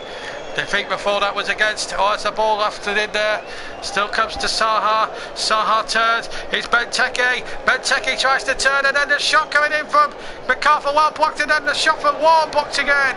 Bentley with the first block and Michael Keane with the second block. Still with Palace here. MacArthur back to Dan. Dan looking to try and knock the ball into the penalty area towards Benteke. It'll come here for Zaha. Plenty a little bit of space, but he showed too much of it to Ben Mee. Now MacArthur has it for Palace. He finds Townsend. Townsend, he's done really well, but then he's lost it there rather carelessly. Now Vokes to Boyd. Boyd on halfway, needs support. Getting it down from Stephen Defoe. They've just got to calm it down and just break the play up a bit. There was a foul there. Referee playing advantage. Barely about to make a substitution, I can see on the far side. We'll let you know it might be in just a second. Here's Townsend now. Townsend now to Kelly. Kelly now just, Ward, sorry. Ward. Townsend has gone to the right hand side, so too has Ward. Here's Johan Kabay. Buzzing around that midfield. In goes Wickham. Wickham now to MacArthur. MacArthur over to the far side. Zeki Friars. Friars now to Wilfried Zaha. Looks as if Townsend and Zaha have swapped flags. And Zaha into the penalty area. Does well. Zeki Friars with a cross. He deflects. It's a corner kick to Crystal Palace. It's 2-1. Still to Burnley. Gorenberg and Munson is deflected that one away. And this is going to be a real nervy last quarter of an hour down. Still to go. James Tarkowski is about to enter the fray for Stephen Defoe. He's lost in 74 minutes today. Remember, he's had to come back from an injury, even though I think he could have stayed for another 5 or 10 minutes more, I reckon. But Chilnash feeling it now. He needs to bring another defensive option just to keep Palace at bay, perhaps. And here we are. It's a corner now to Crystal Palace.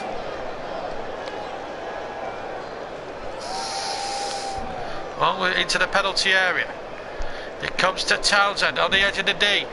Boyd did well, but Townsend has won the ball back. Here's Wilfried Zaha, far side.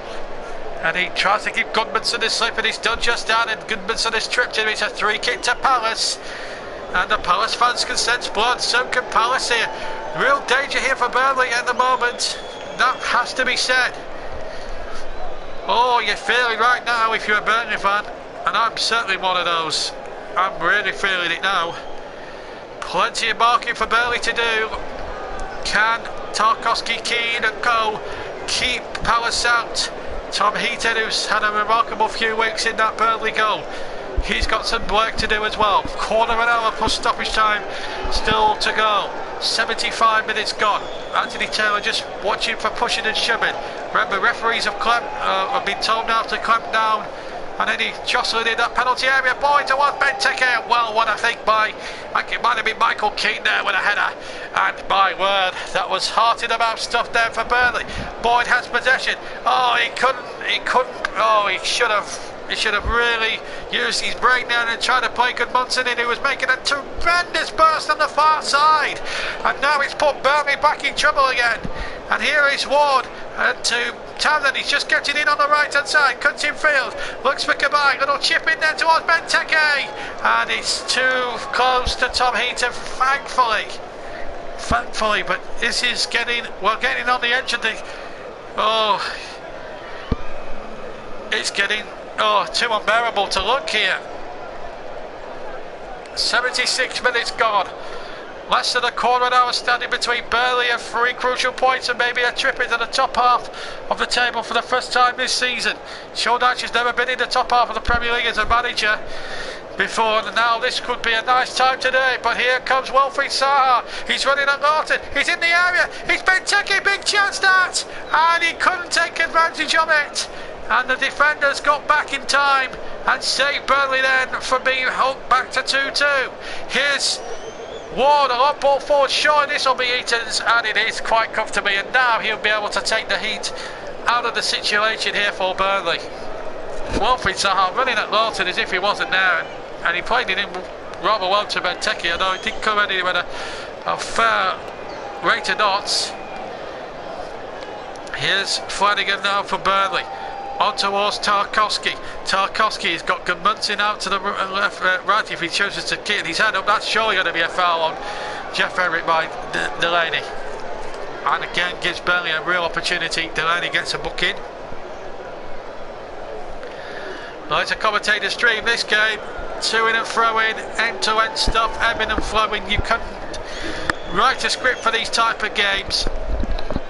And here we are inside the last 13 minutes, and Burnley now on the brink. If they can hold on to what they've got now, or maybe add to it from this free kick, as Gudmundsson sends it in towards the mixer.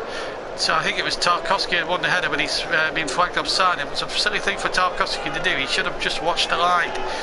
Free kick to Palace. A little needless to concede. There's another substitution. Ashley Barnes about to enter the frame. Remember, it's his second appearance back after 21 months out with serious knee injuries.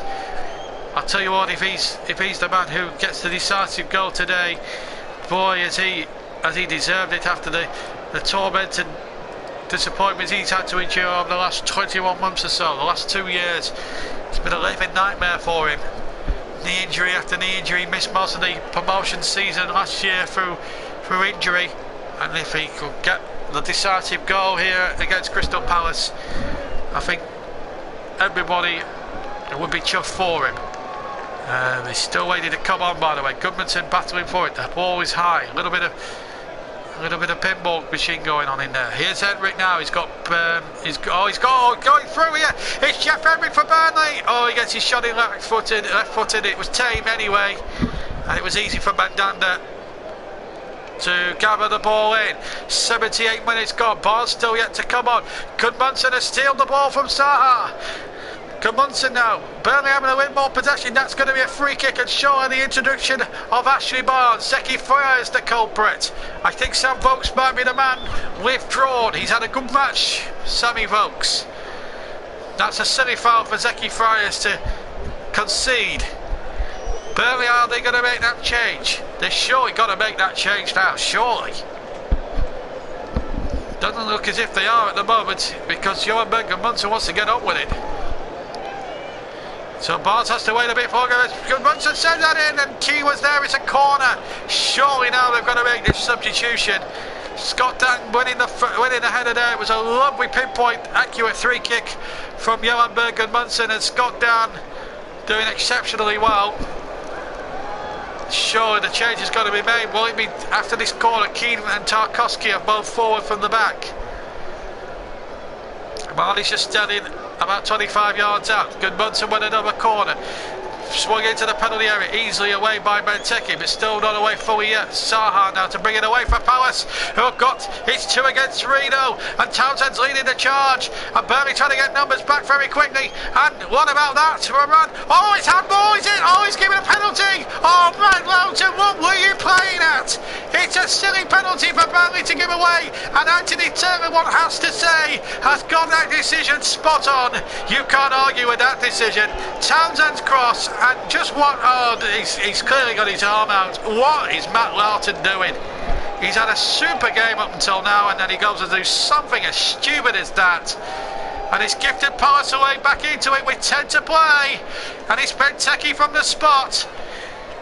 The Belgian against the Englishman at the David Fishwick end of the ground.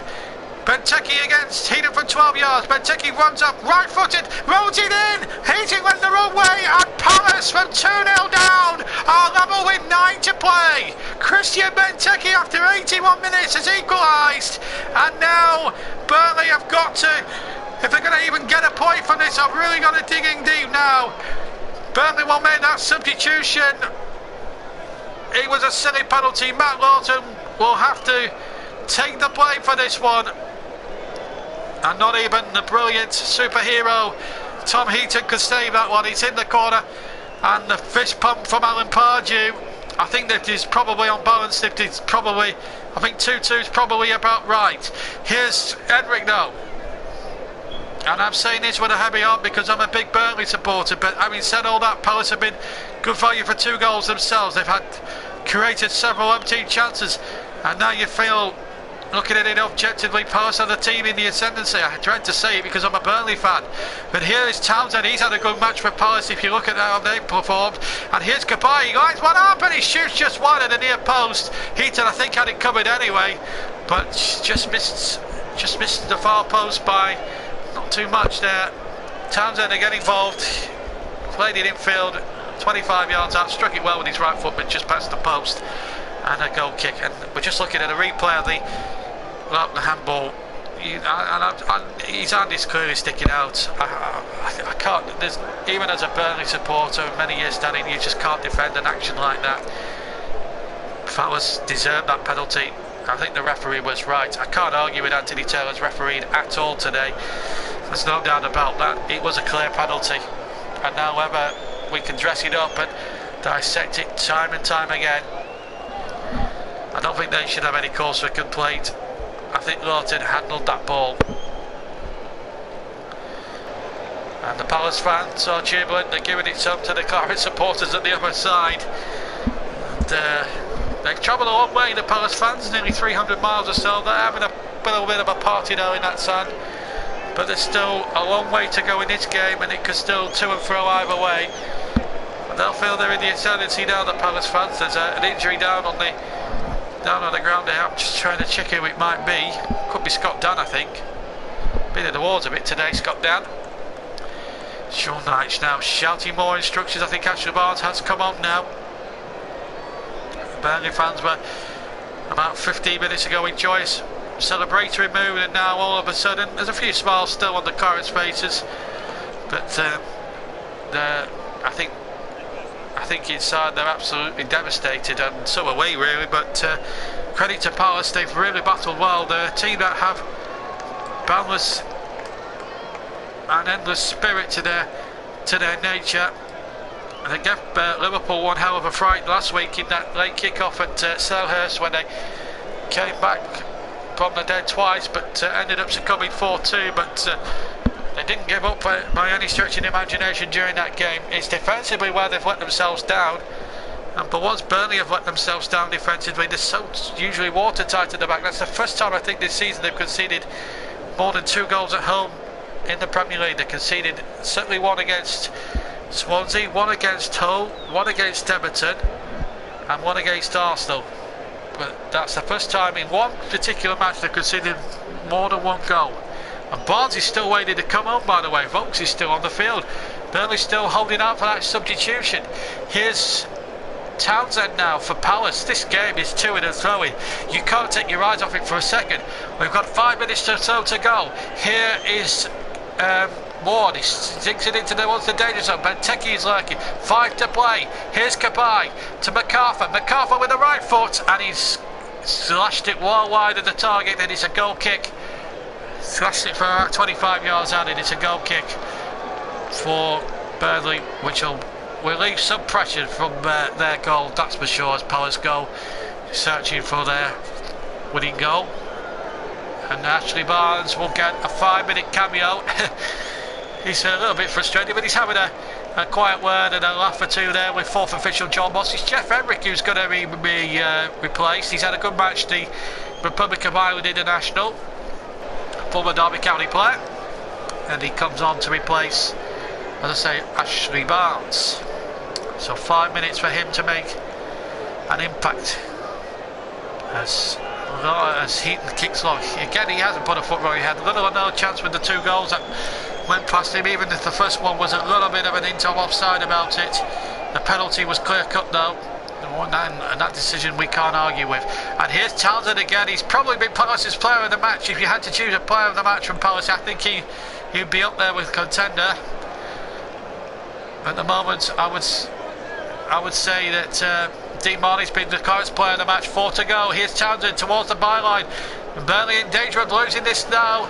It's almost a repeat of 2 years ago, and if history is to repeat itself, and they can't afford to make any more catastrophes at the back. Remember, these are the sort of games they have to win if they have to have any serious ambitions of finishing outside the bottom 3 here, the Clarets. They look so good at 2 up. They were going to go top half of the table. It looks as if they're only going to go up to possibly 12 points here rather than 14 points. Zaha has been tugged. Free kick to Palace, and now it's all hands on deck now. 3 minutes to go. George Boyd just pulling his short. Zaha just gone down a little too easily perhaps, but it is a free kick. Right hand side, Johan Kabay to take. Referee marking it out with his vanishing spray. Meanwhile, Palace making a substitution. James McCarthy's going to come off, and here comes big Joe Ledley, the Welshman, the talisman with the big beard, who was a prominent figure along with Sam Vokes in the heroic Welsh run to the semi-finals in the recent European Championships in France.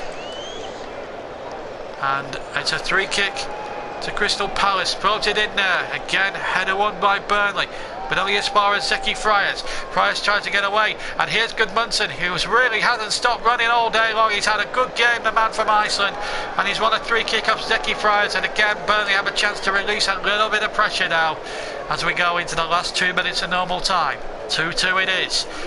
Who's going to win it? Is it going to be Pardew's men from South London, or will it be Sean Dyche's men here from East Lancashire? I'd like to think it was the latter. No upstaging Crystal Palace fans, but it's a 3 kick to Burnley, halfway inside their half, and it's Heaton, a long ball, 60 yards up the field that ball was. Tom Heaton doesn't mind putting in a mean 3 kick. They brought a lot of men forward, and now Townsend on the break for Palace.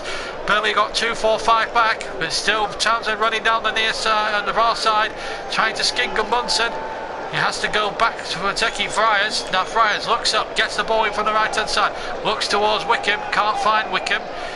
He can now, but he's kept it in on the right hand side. Wickham gets the good ball in. Mears missed the header. Still a chance here. Palace are looking to try and kill Burnley off, but they can't, and it's hooked away.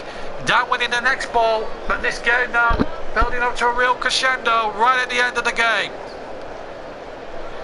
2-2, last minute of normal time. Otherwise, and there's going to be, I don't know how long we're going to have. I think we might have 4 minutes. John Moss is poised with that ball, and we'll find out from him in just about 45 seconds or so's time as Heaton comes out and says that's mine to James Tarkowski, and takes it on the edge of his penalty area. Well inside the penalty area, I might add. 30 seconds just over to go of normal time. Heaton from the ground, kicks long, up towards Sam Vokes, can't win the header. It'll break here for Flanagan. And Flanagan has to honour Dean Marney, who has to be careful, of course. If he makes one more rash challenge, it's all over for him. One ball in there towards Benteke, but Keane was there. It comes to Townsend. Townsend with the right foot hits the defender, and it was nothing too extraordinary. It hit Lawton, but it wasn't with the hand like it was last time. Here's Scott Dan now on a counter forward. Gudmundsson, we played 5 added minutes, I'm hearing down on the pitch. John Moss has just signalled 5 added minutes on the board. He's just put that board down, so 5 added minutes, folks. 5 more minutes. Who's going to win it, or will it end a draw here? Just seeing this opportunity for Townsend. Shot coming in. No, never a handball. There was half an inch of an handball perhaps, but it came off the thigh before it hit the arm, so it couldn't have been a penalty anyway. Barnes with a header on. Goodmanson, who's had a superb match. Goodmanson gets the ball in. Header away by Dan. Only as far as Tarkowski. Now a chance here for Burnley to come forward. Ben May on halfway. Hooks it in towards the danger zone. Header on again by Joe Ledley. Now a chance here now for Palace to break out here through Townsend. Townsend to Kabay. Now Kabay onto Sahar. Right hand side. We've played 1 minute of the 5. Here is Johan Kabay. Chipped in there towards Benteke. Connor Wickham's lurking there as well. Wickham goes in there with Ben Mee. And Ben Mee wins the free kick. Clear foul by Connor Wickham. And Burnley now have got a little bit of respite. And we're now a minute and 15 into those 5 added on minutes. More effort demanded from both Alan Pardew and Sean Dyche. Sean Dyche both clapping their hands saying, come on, more please, they say. And I have to say, it's been a terrific game of football, whatever happens, and I think that's one thing you cannot overemphasise enough. It's still remains 2-2. Burnley have a free kick inside the centre circle, about 5 yards from halfway. It's still inside their own half, don't forget.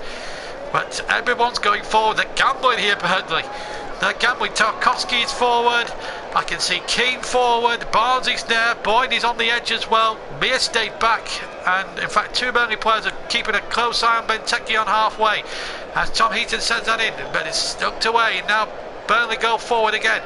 And a lovely ball forward by Lawton, and it's still 1-4 here. Shot coming in from Goodmanson, and he got that badly wrong. And it will be a goal kick. It went high, wide, and not so handsome. We're halfway now through the 5 added minutes. We've played 2.5 of the 5 minutes. We're halfway through the allotted time. And then after the 5 minutes, I should stress it's a minimum of, when we'll be at the mercy of Anthony Taylor to see how much longer he will play at his own discretion after the potential 5 minutes. Tarkowski has been penalised for a foul on Benteke. The big Belgian fouled. And a man signed in January. Well, it looks a little bit soft, but Tarkowski was showing a little bit, but it looked a little bit soft. I think Benteke does go down a little easily. But he's got his equaliser. Looks as if it could save Palace a point, and it could even win the game. Here is Kabay with a free kick. Lifted in there. Vokes winning that. Ledley's in there too. Tarkowski to win the next header. Back in there by the lady. And in comes Marnie. And Marnie gets Barnes on his way. Barnes has got time. Got Goodmanson down to his right. And Barnes is making a good run. Good ball in there. Barnes! Yes! We have a new superhero in town! Is it a bird? Is it a plane? No! It's Ashley Barnes! Burnley have won it right to death, and Ashley Barnes, who's just come back from a 21-month injury layoff for a bad knee, for an injured knee. Well, what a way to come back into the fold. Credit to Marnie for winning the ball. Barnes to Goodmanson. He looked over, hit the pass, but Goodmanson worked a miracle to get it back to Barnes. He was 2 against 2, and Burnley worked a miracle, and have worked a miracle 3 points when it looked as if they were hanging on for 1. Ashley Barnes, the hero. Burnley 3, Crystal Palace 2. Remarkable finish. Remarkable. Pardew, arms folded, can't believe it. But Burnley can believe it. Now Sean Dyche says, let's pull everybody back. Tony Lockwood, Ian Lone. Wibben there, down on the touchline. Pardew just stands nonchalantly to Dyche's right. On his own, can't believe it. They've restarted now. We've got 15 seconds of the allotted 5 to play. Here's Saha down the right hand side. Don't you dare take your eyes off this game for a second. Ball in there towards the penalty area. It comes to Townsend. Townsend with the left foot. Oh, it's in the bottom of the post and it's rebounded away. And Palace yet still could have equalised. It could still do so. We've played 5 minutes. And now it's down to Mr. Taylor's discretion how much longer we'll hang on. There will be at least 30 seconds maybe for the goal celebrations. Here's the ball lifted in by Palace towards Dan. Dan just hooking away Tarkowski. Tarkowski hooks it away but not very far. Here is Ward. Ward knocking it in. More defending for Burnley to do. Townsend has to head it back towards Zeki Priors. The referee checks his watch and blows for time. And blows for time. game, and what a finish! Sean Dyche's Burnley have done it again, and the Pardew dumbstruck. But let's put it this way, what a game it was. A tremendous game of football, and Burnley have edged it 3-2 in a dramatic game. They were 2 up inside 15 minutes through goals through Sam Vokes and Johan Berkenmans in his first for the club, and then in the second half Connor Wickham came onto the pitch, and within a minute got one back with a superb finish, although he looked at 10 offside. Then Benteke made it 2-2 after the handball against Loughton, and Ashley Barnes came back, won the game, and what a finish to this match here at Turf Moor. It's just been a remarkable game from start to finish. Ashley Barnes, the hero, and who could have thought to this? 5 minutes from the end he came on, and he's absolutely sent this place into raptures. The roof came off immediately. Townsend still in the very last hit the post, but what a finish.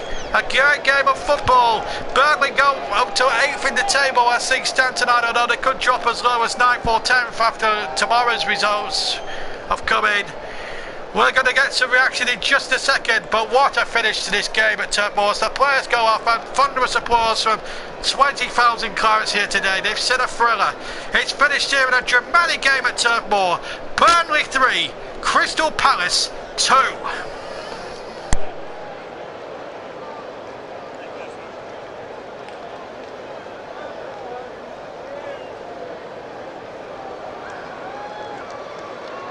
Oh, what a finish. Well, we had to pause for breath. Well, what a terrific game it was from start to finish. We've had to upload it in 2 parts. If you heard any banging during the commentaries, I'm sorry, because we're delaying the stream. It's always difficult to try and fathom out, but a great victory, and we're going to get some reaction now to what Sean Dyche had to say, because we've got to have some reaction here to counteract this, because I have to say, what a game. Tremendous game. It was played in a great spirit. So let's hear what the gaffer Sean Dyche has to say. He's speaking now with the Clarets player reporter Darren Bentley. Gaffer, a fantastic game to watch. How was it for a manager? Well, it's fantastic when you win. I don't think I would have been delighted if we would have lost. But no, I thought it was a real act. I thought the thing for me was 2 teams both trying to win. And I thought they made a real marker second half. I thought we were really good first half, and deserving to be in front. I don't know whether 2-0, because they had a couple of chances as well, but deserving to be in front. And then the first 10 minutes or so we started quite brightly, but then they started to come into the game more. They got the ball forward much quicker, they got it wide much quicker, and they came to life a little bit in the attacking third. So they got us on the back foot, whereas first half we're on the front foot, and that can sometimes be effective just with the flow of the game. And we sort of hung in there a little bit at times, but we know we can do that. But then to bring the game to life in the last stages with a goal like that, I mean, that's fantastic. That's arguably one that goes in some of the folklore of my time. I think people will talk about that one for a while. I think so, especially what happened here against Palace last time, and that's fresh in people's memories when you go 2-2. Yeah, that's right. And strange that it's a strange anomaly. The fact is we're 2-0 up again. This time they come back, and I'm very pleased to say we turned it around the other way. And I was pleased. It's hard as a manager, to get subs right, and I'm so pleased with the subs today, because Scott had been a bit under the weather, so he was just running out of energy. And then Tarky, because they were playing it to the front with Big Benteke, and then they put Wickham on, and we thought, right, get a screen on there. But then that moment of truth is when we're standing there, me and my staff, and we're debating, right, which way is this going to swing? Which way can we make it swing? So to get Barnesy on, I'm so pleased that he did his job defensively, then goes and nicks the winner. It's good for me, good for him, good for the team, good for the club. That was Sean Dyche's reaction. We better be fair to the Palace fans, especially my good friend Kevin Benson, and do an interview with their obviously deflated manager Alan Pardew. Here he is now speaking. To be only one team, you need to win the game, but how heartbreaking was that penalty for you? Well, of course, it was it's a big blow for us, because to come back to 2-2 this place is very difficult. The goal is in top form. There are very tough team, and we played some fantastic football today and dominated the game almost from start to finish. Come away losing from errors, I'm afraid, and them errors are costly. Just talk us through the changes you made when you were 2 goals down, because that transformed the game. Well, I didn't think it transformed it too much. We got us a goal straight away because we got an extra striker on the pitch. We dominated this game. We actually played some fantastic football today. We can't concede 3 goals like that. They were 4 goals, and it's cost us. Were you frustrated by the way you began the game to be 2 goals down after 14 minutes? It was 2 mistakes. No, they're 3 goals. There are 3 goals on the break. They're the home team. It can't happen. So we're going to have to make sure we don't make those errors again. Make a couple of adjustments to our own set plays. Two of our own set plays were conceded. How concerned are you? I know it's 4 straight defeats, but do you feel we're that far away from actually winning games? Well, I think anybody who's here today would suggest that we don't look like a team that's lost 4 games. In fact, all 4 games. We've been very, very competitive. But it's fine margins, and those lines and those errors today have really, really hurt us. Well, there you go. That's Alan Pardew there, and I can understand his frustration. It's disappointing for him, I suppose, and vice versa. But you know, it was a terrific game. Someone had to lose, I suppose, after a terrific game of that, and it's just a shame. I think the draw would have been a fair result, but let's not deny Ashley Barnes the winner. And let's finish, I think, with Ashley Barnes, the match winner. Here he is now talking to Clarets player reporter Phil Bird. Obviously, to get that win was massive. We knew it was going to be tough, and to get the 2-goal lead at half time was obviously brilliant. And then they changed formation, and unfortunately for us, they were just pinning us in a little bit. They got their 2 goals, and lucky enough I've come off the bench and scored. Tell us about the winner, because it was a fantastic moment. It was great ball by Dino, obviously a good break from us. I thought, to be fair, I passed Johan too far, but the ball in was amazing, and lucky enough I was on the end of to finish it. It reminded me a little bit of Wigan in the first promotion season. Yeah, it was. Yeah, you could say that definitely. It was that wide like that, but it was the other way around this time. It was Dino crossing it, but no, it was exactly the same, I reckon. It's a big moment for you because it's been a long, hard road back. Yeah, it's been tough, but it's one that the only way is up. You know, for me, it's obviously unfortunate to pick up that injury that I did at Bradford and break down a few times in training, but all that hard work's paid off now for times like these. I make it 21 months, the goal against West Brom here. It's been a long 21 months. Yeah, a long time, but no, you look to the positives, and you can only stay positive. I've got a great family around me that have lifted me every time, and that's all I can do. There's no point in getting upbeat about it. You know, there's only one way, and that is to be on the pitch today. Yeah, you played some part last year in the promotion, but to get a winner in the Premier League must be fantastic for you. Yeah, definitely. Obviously to end the Premier League with the injury that I did have, then wanting to come back obviously last year to prove everyone that we can get promoted. And obviously I got back for the last couple of games, but this is a feeling not to forget. What about the atmosphere? I mean, the crowd just went absolutely mental at the end. Definitely, it's a 12th man for us, and that's all we can ask. And as long as they keep going, it crumbles teams when they come here. And obviously, to go 2-0 up, our form at home has been second to none as well, so which has been brilliant, and partly down to them as well. We'll take a look at the table tonight. We're 9th after 11 games, 14 points. That looks good. Definitely, yeah. Definitely, you're telling me this looks unbelievable. This time around as well, I feel like there's something there. The spirit's even better around the place, and this is our time to stay in this league. Indeed, and well, let me, before we go, and I say Ashley Barnes, what a superstar.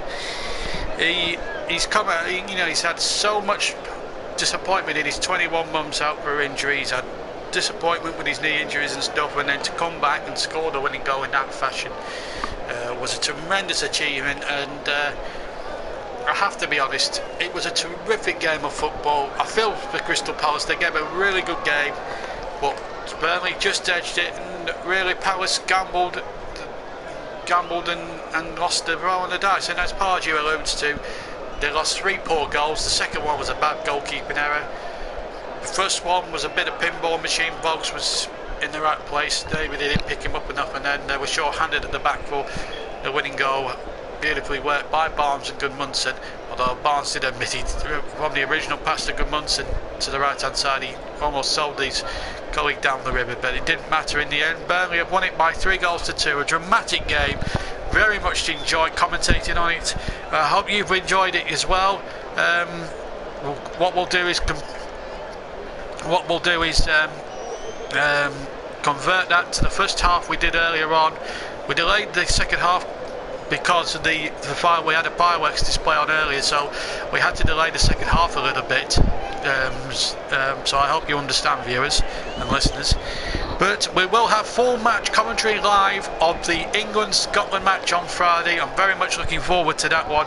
Join me at 7:45 for a little bit of build-up. The team's coming out. It's Armistice Day, and let's hope that FIFA have seen sense and have taken on board what the British Legion have sent, the messages that the British Legion have sounded out to them, that it's not a political agenda, it is a remembrance thing. And let's just hope FIFA see sense and let both players of England, Scotland and Wales and Northern Ireland, of course, don't forget, wear poppies on their shirts. It would be lovely if they could be allowed to do that. So join me for that, and don't forget, me and Matt Claret will be back on Saturday to review all the we'll be back to review all the football, including this game, of course, and of course look towards the internationals as well, in our own inevitable style. We're a real double like me and Matt Claret. Check his YouTube out, he's terrific. But the first 3 episodes are up on his YouTube. Check them out because they are really, really good. But as I say, thank you very much for listening. Hope to hear from you very, very soon. Join me obviously on Friday for the commentary of the match between England and Scotland.